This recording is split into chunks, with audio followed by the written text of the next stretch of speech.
Amo ni guys no, real talk ni guys. Tanan nga tawo nga pangarap manggaranon. Bisan sino man, di ba? Bisan ako man. Pero guys, amo gali ni no. Kay dati, sang gamay ko, ma-share ko lang sa inyo, pangarap ko manggaranon guys.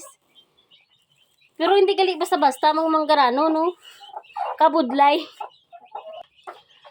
Kay nakadepende gali sa aton. Sa aton nga pagdumala sa pangabuhi naton. Kung paano nanon iangat ang sarili naton. Kay kung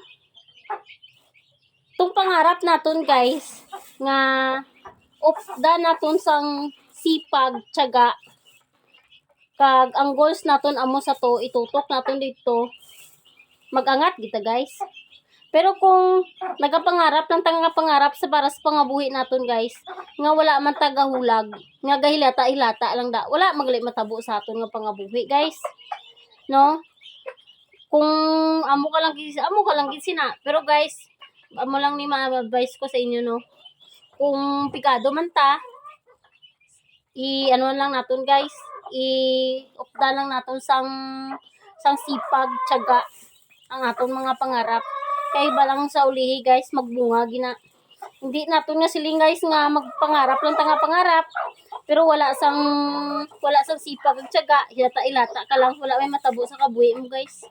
Totoo, gina.